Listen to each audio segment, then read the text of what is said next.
Hola, ¿qué tal? ¿Cómo estáis? Bienvenidos, bienvenidas y bienvenidos un día más al canal. Yo soy Rocío y esto es Libros al Alba. Bueno, en primer lugar quería disculparme por la luz que va a haber en este vídeo, que va a ser poquita, porque llevamos una semana en la que todos los días está nublado y la previsión es que siga así, nublado y con lluvias durante al menos 5 o 6 días más. Ojalá que sí, pero bueno, tenía que grabar y era o grabar así o no grabar. Así es que, pues eso, disculpad si la calidad de la imagen no es la mejor, pero bueno. Para lo que venimos a hacer, que es hablar de libros, no necesitáis que la luz sea maravillosa y espero que sea suficiente. Básicamente vengo a contaros pues algunas de mis lecturas del mes de febrero. Y digo algunas porque como sabéis que está la iniciativa de Little February que lleva mi amiga Laia, de Quién te lo ha dicho, pues suelo leer un poquito más en este mes de febrero porque son libros cortitos y me da tiempo a leer bastante más que en otros meses.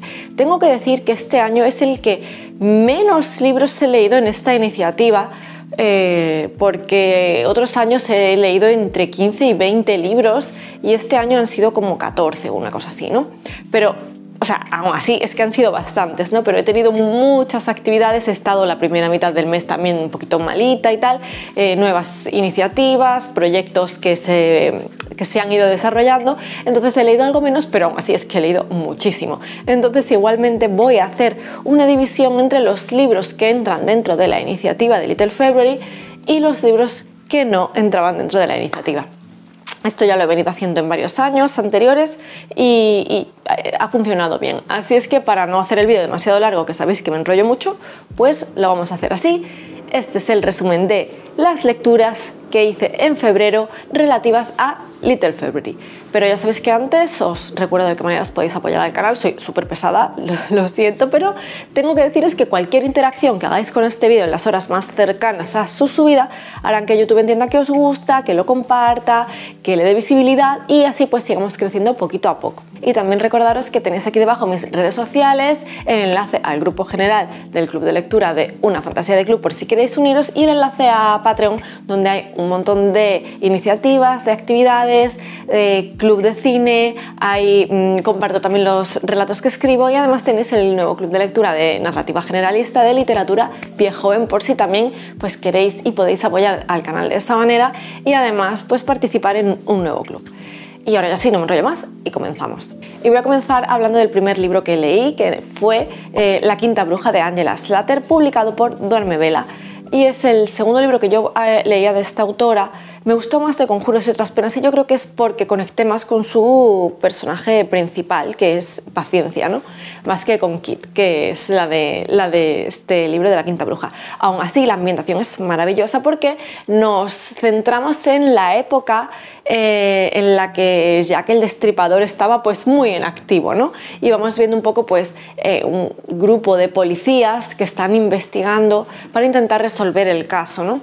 Pero tenemos a uno de estos policías que realmente es una mujer que se está haciendo pasar por hombre para poder estar dentro de esta policía y poder investigar y resolver el caso, resolver quién está detrás de estos asesinatos y pues un poco pues todo esto, ¿no? de intentar dar voz también a las víctimas, ¿no? Y esto es algo que me pareció muy importante en este libro y es que se destaca mucho el papel de la mujer y el papel de las víctimas. Se centra mucho en explorar un poco quiénes eran esas víctimas, por qué probablemente fueron escogidas, por así decir, ¿no? Para sufrir a las manos de este Jack el Destripador un poco, pues eso.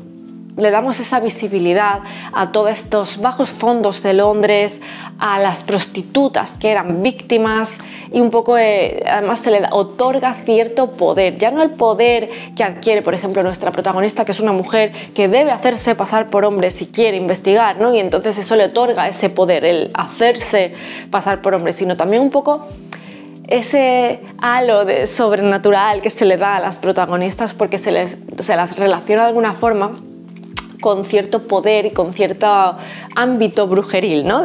Pues entonces, claro, tenemos todo esto que quiere mezclar algo paranormal con lo que ocurrió y con esta época histórica real, ¿no?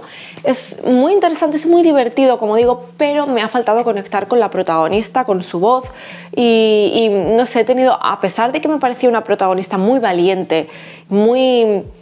no le importaba en absoluto lo que pensasen de ella y lo que pudiera decir, ¿no? Si se descubría la verdad.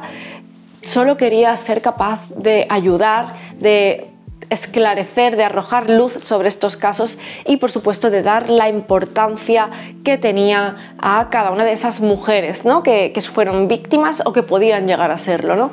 Entonces, pues vamos viendo cómo mezcla esta investigación con su propia investigación de los bajos fondos, su conexión con estas mujeres, cómo investigaba directamente preguntándole a ellas y hablando con ellas, ¿no? Y cómo, pues de otra manera, quizás todo este sector masculino de la policía pasaba un poco por alto por algunos temas, porque, bueno, al final, ¿qué importancia tenían si eran las mujeres que eran, ¿no? Las víctimas, ¿no? Entonces, bueno, pues un poco poner el foco en ellas a mí me ha resultado muy interesante y ese puntito oscuro, sobrenatural que le suele dar Angela Slatter a sus obras, siempre relacionándolo con ese ámbito de la brujería y un poco tú no sabes si realmente es brujería como tal o es esta famosa acusación a las mujeres, ¿no? Por el hecho de ser poderosas y de intentar tener voz, ¿no?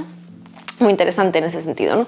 Muy cortito, se lee en una tarde y me ha gustado, pero ya digo que me ha faltado algo. El siguiente libro del que vengo a hablaros es Suisen, el gato de Goro, de Aki Shimazaki. Es la tercera parte de la pentalogía de La sombra del cardo y está publicado por Nórdica en una edición espectacularmente bonita, con unas cubiertas preciosas. De hecho, ahora tengo aquí un póster que me regalaron en una librería, en la librería ambulante en Sevilla, que fui hace unos días, y me regalaron este póster que viene con todo y lo tengo con todas las ilustraciones de todos los libros y lo tengo ahí puesto.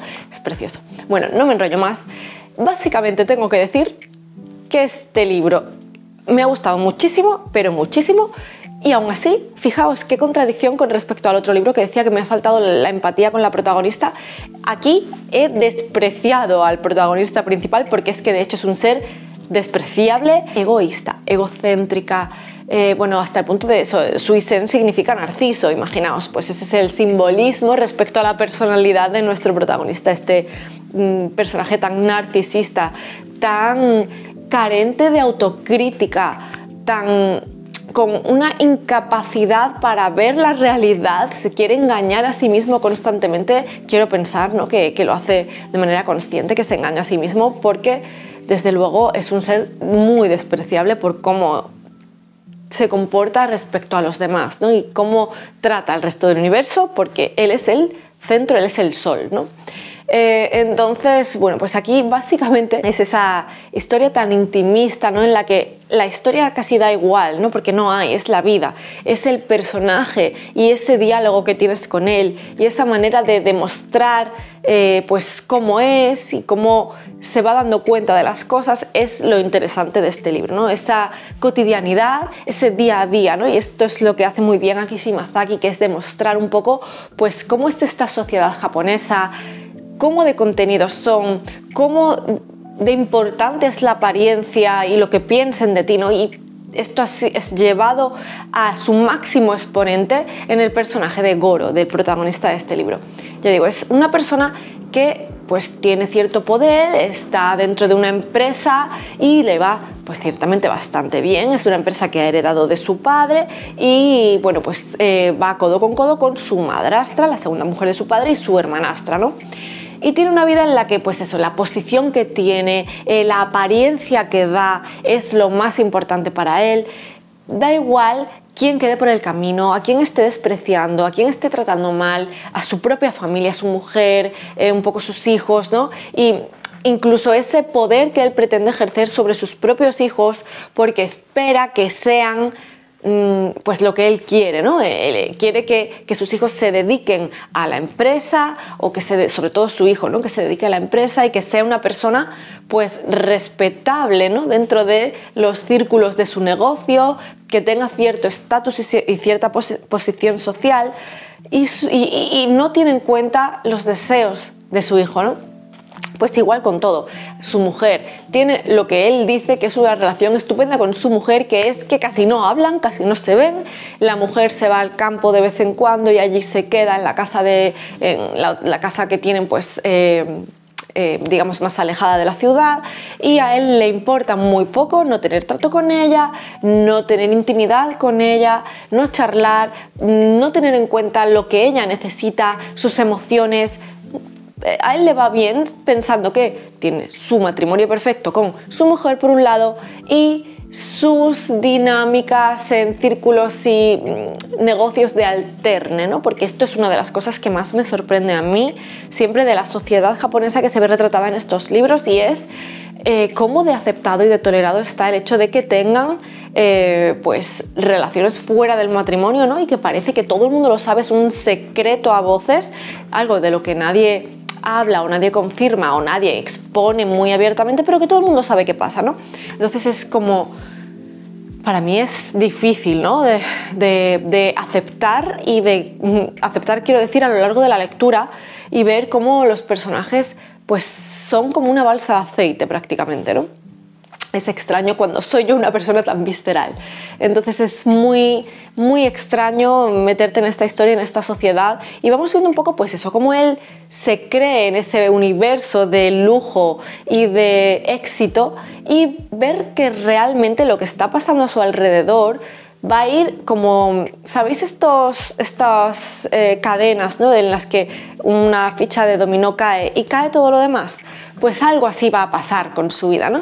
Entonces pues vamos viendo un poco y explorando cómo es él, cómo se siente, a qué le da importancia y pues un poco qué va ocurriendo con él. Muy interesante, ya digo, esta evolución, o no evolución, pero sí esta historia del personaje, profundizar en las heridas que llevaron a esta persona a ser como es, a no haber abordado el duelo que tuvo que haber vivido en su momento, un poco pues cómo se construye sus castillos en el aire en base a una imagen de algo que es irreal, ¿no? Muy interesante, un personaje detestable, empiezas detestando.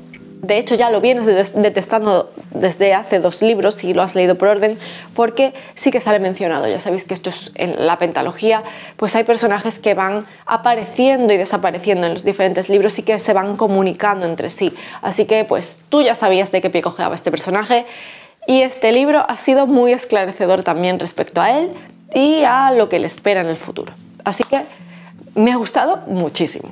Y siguiendo con literatura asiática, que parece que estaba en marzo y no en febrero, lo siguiente que leí fue La casa del álamo de Kazumi Yumoto. Este está publicado por Nocturna, y es que esta autora es maravillosa también. O sea, es muy diferente a Aki Shimazaki, que te muestra otra parte de la sociedad, ¿no? Aquí Kazumi Yumoto se centra más en algunas otras emociones, en temas de mucha profundidad, ¿no? Y ya sabéis que es experta en tratar el tema de la muerte de una manera muy delicada, muy sutil, siempre con una perspectiva, al menos en lo que yo he leído, como muy inocente, porque los protagonistas suelen ser niños. En este caso igual, yo había leído Los amigos y eran un grupito de adolescentes, y aquí era una niña bastante pequeña que tiene que mudarse a un edificio en el que hay varios apartamentos y tiene un álamo muy grande, por eso la casa del álamo, en el momento en el que su padre fallece, y entonces su madre pues tiene que dejar la vivienda familiar y buscar un lugar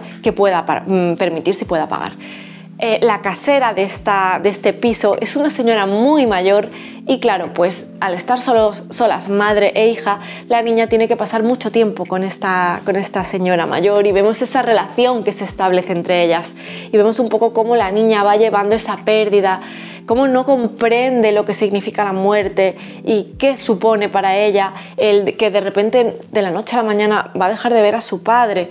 Entonces siente mucho esa pérdida, pero hace preguntas para las que a lo mejor no hay respuesta, que pueden ser incómodas, o que desde la perspectiva de un adulto tú puedes pensar que un niño no va a entender, y nunca des respuestas válidas, ¿no? para esa niña.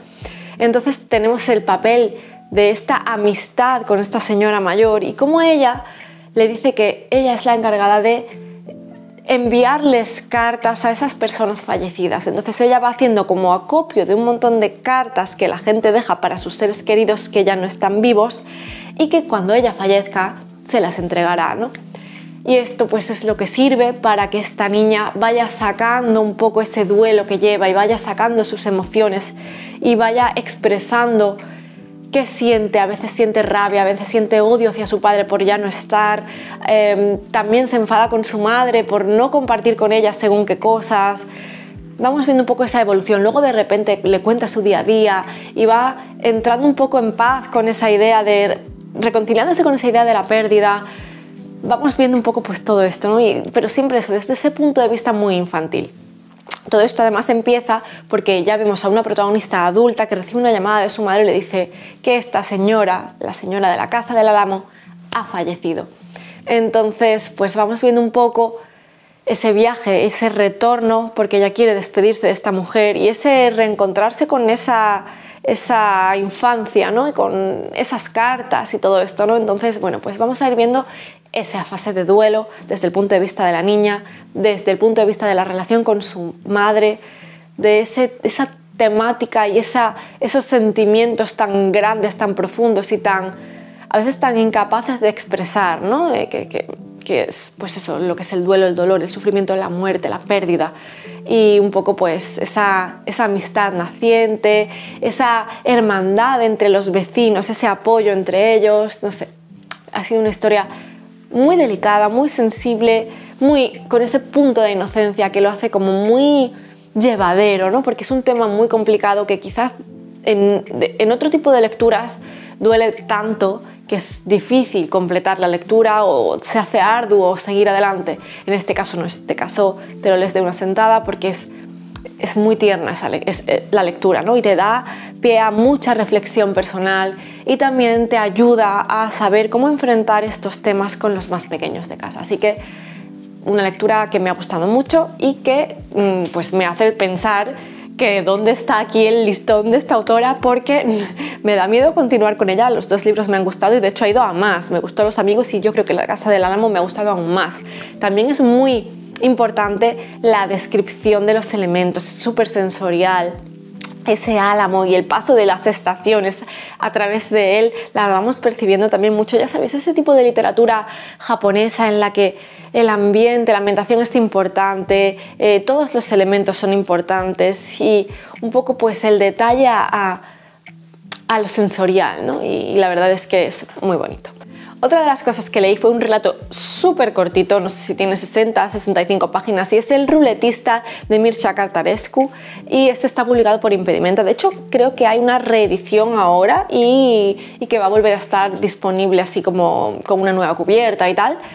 Y ha sido mi primera toma de contacto con el autor porque es de estos autores que a mí me imponen bastante, de estos autores que siempre escuchas como prácticamente eruditos y la verdad es que abruma un poco la idea de sumergirte en algunas de sus obras, como por ejemplo el reciente Teodoros, ¿no? que todo el mundo dice que es una obra que requiere mucha concentración, que requiere estar muy implicado y que es bastante compleja, ¿no?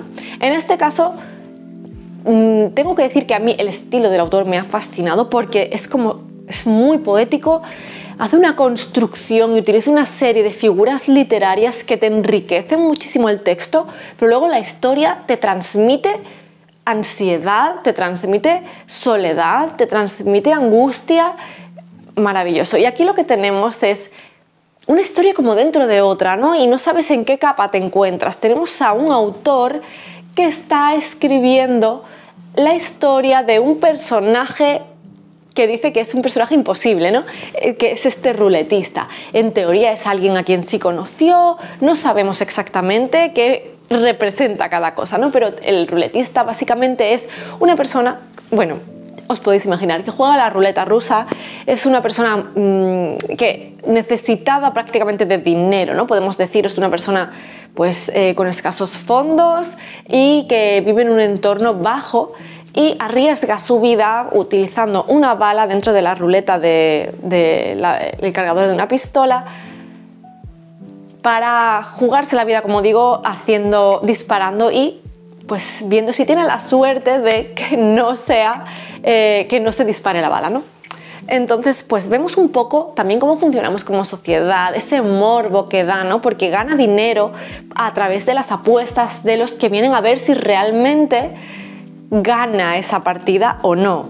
Entonces, vamos viendo cómo prospera a costa de jugarse su propia vida, esa desesperación que siente, que es capaz de jugarse la vida en cada ocasión en la que participa en esta ruleta, y cómo ve que el resto de las personas están pues ávidas de ver qué ocurre, ¿no? Y de encontrar un desenlace fatal, ¿no? Y ese morbo de decir, miro, no miro, ¿qué hago?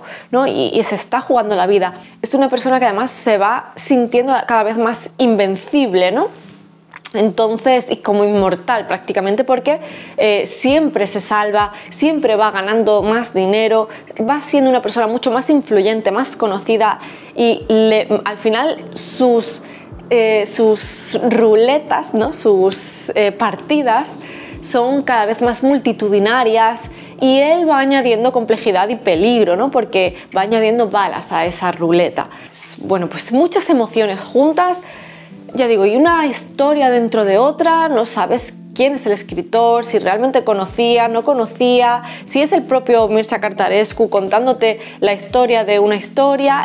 Es pues como eso, como con muchas capas, con muchos simbolismos, y con pues eso, te mantiene en vilo constantemente y te habla de lo afortunado o desafortunado que es esta persona y sus deseos, cuáles eran sus deseos reales y si lo estaba consiguiendo o no. Muy interesante, ya digo, y me ha encantado su estilo. Sí que es verdad que, aunque en este caso no es una historia complicada, sí que tiene muchas capas, y sí que puedes percibir que el autor, cuando se meta en obras extensas, pues va a ser un autor que va a requerir de tu concentración, que va a requerir de tu capacidad de sumergirte y de no solo sumergirte, sino de ser capaz de captar esos simbolismos y de esas sutilezas que te quiere contar, y de la historia dentro de la historia, ¿no? Y leer ese subtexto, ¿no? Así que me ha gustado mucho, ha sido una lectura que tanto en el estilo como en lo que te cuenta, como en lo que te hace sentir, ha conectado mucho conmigo. Así que veremos si me atrevo con el autor en el futuro con una de sus obras más extensas. La siguiente lectura que quiero comentar es Justicia, de Eleazar Herrera, también publicada por Duermevela, y es que tenía varios libros de Duermevela pendientes, de los más cortitos, y este ha sido pues el mes perfecto, yo creo, para leerlas. En este caso tenemos una historia de nuevo muy intimista, en la que pasa alguna cosa, pero lo importante es la evolución del personaje, su camino de autodescubrimiento, ¿no? Porque tenemos a una heroína que se llama Justicia, precisamente, y que está cansada de ser caballera, está cansada de lo que implica para ella los juramentos que ha hecho, y está cansada de ver cómo, a pesar de que los enfrentamientos los llevan a puntos de desencuentro y a situaciones de pérdida, pues no hay un paso atrás, ¿no? en ese entorno, en ese reino en el que está, y con esa persona a la que se supone que debe defender, ¿no? Entonces ella quiere desvincularse de esa parte de ella, y viaja como a un bosque en el que hay un mago para pedirle que elimine el vínculo que tiene con su espada, porque es un vínculo mágico, ¿no? Ese juramento es como un vínculo mágico que tú no puedes deshacer. La espada te llama, y pues ese deber que debes cumplir también te llama, ¿no? Entonces estamos en ese bosque aislado, ella está escapando, no quiere que la encuentren, tiene esa relación con este mago que es también muy peculiar, y vamos viendo cómo su vida baja revoluciones, ¿no? Y en el camino nos va contando un poco el pasado, de dónde viene, por qué quiere escapar de eso, con quién se estaba relacionando antes, qué pérdidas ha sufrido, qué traiciones ha sufrido también. Entonces, bueno, pues vamos viendo todo esto, y vamos viendo cómo se relaciona con el mago, cómo el mago le pide paciencia, le pide que se recupere, que se calme, que sane sus heridas, que se centre principalmente en cuidarse a sí misma, ¿no? Entonces en este proceso vemos esas descripciones del bosque, todo esto tan bucólico, este puntito mágico, cómo empieza a descubrir esta magia y a conectarse con otras personas y a relacionarse con el propio bosque y con quien aparece en él. Hay mucha descripción de comida también, es como muy acogedor, muy hogareño, como muy colorido, ¿no? Y muy mágico todo, ¿no? Porque tú puedes, a través de esas descripciones, percibir con todos tus sentidos lo que te describen, tanto a nivel visual como a nivel olfativo, casi degustas esa comida, eres capaz pues de estar allí en paz, tranquila y haciendo ese ejercicio de sanar y de curarse. Y esto es de lo que prácticamente habla el libro, ¿no? De ser capaz de analizar tu dolor y de analizar de dónde viene y de dar tiempo a tus heridas a sanarse, porque bueno, normalmente cuando tenemos una herida física, nos torcemos un tobillo, tenemos una herida, nos hacemos una brecha, sabemos perfectamente que tenemos que guardar un reposo, que tenemos que hacer un seguimiento, unas curas, lo vemos y lo sabemos y respetamos nuestros procesos y nuestros periodos de curación. Pero cuando es algo profundo, cuando es algo interno, cuando la herida es en el alma, en el corazón, no somos capaces de dedicarnos el tiempo, el cariño y el cuidado que merecen esas heridas, ¿no? Y básicamente va de esto, de reconciliarnos con quienes somos, de sanar y de descubrir un poco quiénes somos en este camino, ¿no? Así que es una obra, pues eso, muy sensorial, muy bonita, que sí tiene su puntito de aventura, que sí tiene su puntito de pues esta caballera, cómo va descubriendo de qué maneras va a poder salir adelante, ¿no? Y tiene un mago muy peculiar, el mago a mí me ha encantado también, es un mago muy carismático y pues eso, todos los personajes que tiene conectan contigo también, así que es muy sensorial, está escrito de una manera muy bonita, porque la autora la verdad hace de nuevo sin mucho alarde de pues ser muy recargado, sí que te lo hace muy poético, como muy musical y con unas descripciones que son muy importantes, muy interesantes y que hacen de la lectura algo muy bonito. Ya voy terminando, me queda poquito. Lo siguiente que leí es, bueno, una obra muy cortita, que es La ladrona de tomates de Ursula Vernon, que bueno, también la conoceréis como The Kingfisher porque es su seudónimo y está publicado por Cerbero. Bueno, esto es un bolsilibro, te cabe en la palma de la mano, tiene 100 páginas pero de este tamaño cada página y con una letra grande, o sea, esto se lee en nada, en una sentada, es que en una hora te lo has leído. Es una historia muy divertida, no voy a contar mucho porque es que es muy corta, entonces no puedo decir mucho más que lo que me ha hecho sentir, ¿no? Tenemos básicamente a una señora mayor, una abuela, que vive alejada en su casita con su huertecito. Ella no quiere dedicarse a otras cosas, ella quiere que la dejen en paz. De hecho, es bastante antisocial, ¿no? No tiene mucha relación con el resto del mundo y a ella le encanta estar sola, le encanta estar cuidando sus plantas, cuidando su huerto. Tiene unos tomates que son muy, pues muy conocidos, bueno, muy ansiados, que a ella lo único que quiere es hacerse una tostada de pan con su rodajita de su tomate maravilloso y ser muy feliz así, ¿no? Y que la dejen tranquila. Además es bastante gruñona, tiene mucho carácter, ¿no? Y de repente un día se da cuenta de que le están robando los tomates. Por favor, ¿quién se habrá atrevido, no? Entonces, pues ahí la tenemos a esta señora de armas tomar, decidida a descubrir quién ha sido el que le ha robado los tomates, el que le está robando los tomates. Y cuando pues se decide a ello, van ocurriendo una serie de cosas y ella emprende una aventura en la que hay de todo. Hay trenes dioses, hay humanos pájaro, personas pájaro, perdón, hay dragones, pues de estas aventuras rocambolescas que destacan por su tono irónico, por su humor irónico, ¿no? Y por el carácter tan gruñón de la protagonista, esta mujer, y además es maravilloso porque es una protagonista que es una anciana. Y ¿cuántos libros hemos visto en los que las protagonistas sean mujeres mayores? Muy pocos, así es que ella sea capaz a su edad de ponerse sus mejores botas y de emprender la aventura para saber quién le roba los tomates, por qué y qué está pasando, pues la verdad es que es maravilloso, te lo hace pasar muy bien, te hace reír y te hace seguir una aventura y te hace pensar, oye, que la vida no se acaba cuando cumplen los 30, los 40, los 50, que todo sigue y que puedes ser capaz de vivir tu gran aventura, pues nunca se sabe a qué edad, ¿no? Entonces, la verdad, muy particular. También habla de ser fiel a sí misma, ¿no? Porque esta mujer sabe lo que quiere, sabe lo que no quiere, sabe con quién se quiere relacionar y con quién no, y lo deja saber, lo deja muy claro y ya está de vuelta de todo. Así que, o sea, bien con tus ideales y bien sabiendo quién eres. Muy divertido, como digo, y tenéis que leerlo. Es un ratito de lectura muy divertido y es muy diferente a otras lecturas que habéis visto que he estado haciendo, porque esto es muy ágil, muy ligero. A mí la autora me gusta mucho, además siempre suele hacer eso, personajes femeninos diferentes, y siempre les da ese puntito de humor también. Y ya por último, otro de esos libros que he estado leyendo, que ya os he dicho que es que tenía mucho duerme, me la corto pendiente, ha sido Después de la caída, de Toby Ogundirán. Espero haber dicho bien el apellido porque es muy difícil para mí.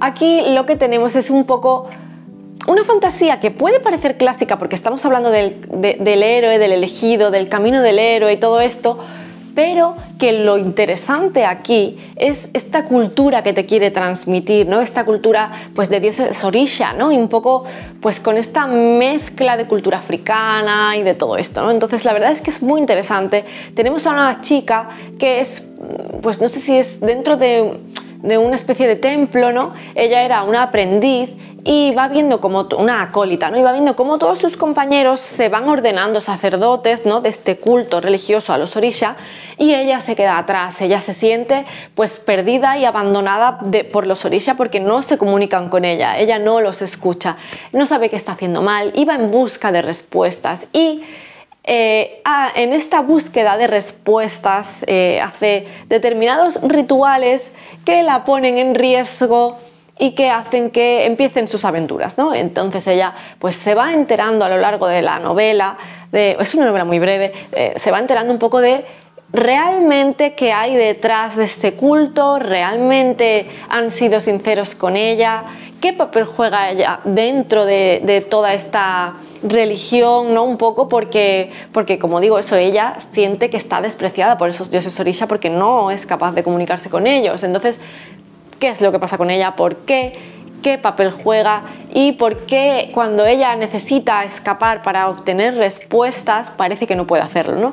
Te deja con muchas cuestiones abiertas, ¿no? Que te deja cosas resueltas acerca de las dudas que ella tiene, pero luego una vez que resuelves esas dudas te deja toda la aventura abierta, ¿no? Entonces vamos viendo un poco pues esa búsqueda de sí misma, esa búsqueda de respuestas, ese renegar de aquello que siempre habías dado por seguro y por hecho y por cierto, ¿no? Y cómo un poco necesitas abrir tu perspectiva y buscar la información por ti misma y ser capaz de ser crítica, de obtener diferentes versiones y al final descubrir qué papel juegas tú, quién eres tú, qué papel deseas jugar en todo lo que se viene, en toda la aventura que viene, y qué pasó en este caso con estos dioses orisha. Este ha sido el último libro, ya digo que este es una biología y que la verdad es que tengo muchas ganas. He conectado bastante con la protagonista, en este caso sí me ha gustado bastante porque eso, el encontrarla perdida se me ha hecho muy real, ¿no? Algo que podría pasarnos a cualquiera y que seguro que en algún momento de nuestra vida nos ha pasado, que de repente esa construcción de nuestra vida se nos ha venido abajo porque algo de sus cimientos realmente no era como pensábamos, ¿no? Entonces eso me ha gustado mucho y la he visto perfectamente imperfecta, ¿no? Entonces me ha gustado. Y bueno, pues ya está. Estas han sido las lecturas que sí han entrado dentro del Little February que he estado haciendo durante el mes de febrero y que eran muy cortitas todas, las he disfrutado mucho y lo mejor de todo es que, pues eso, voy eliminando pendientes de mis estanterías porque sabéis que además hago acopio de libros cortitos precisamente para esta iniciativa. O sea, quiero decir, no es que haga acopio a propósito, sino que cuando hay un libro que me interesa y lo compro y veo que es cortito, lo dejo para este mes porque si no me quedo sin y necesito representación para todos los años de esta iniciativa que es de mis favoritas. Y vas teniendo muchas historias y mucha variedad de libros y libros muy diferentes, te da la posibilidad de experimentar pues con todos los géneros en un mismo mes. Dejadme saber qué habéis leído en este mes de febrero, si habéis leído alguno de estos libros que os han parecido y comentadme cuál ha sido vuestra lectura favorita si habéis participado en Little February. Nada más, ya solo recordaros que tenéis aquí debajo mis redes sociales por si les queréis echar un vistazo, el enlace al grupo general del Club de Lectura por si queréis uniros y el enlace a Patreon por si queréis y podéis apoyar al canal de esa manera, participar en todas las iniciativas, leer los relatos y participar en el nuevo Club de Lectura de Literatura Viejo Joven, que la verdad estamos haciendo lecturazas. Muchísimas gracias por estar aquí en un vídeo más y nos vemos en el siguiente. ¡Chao!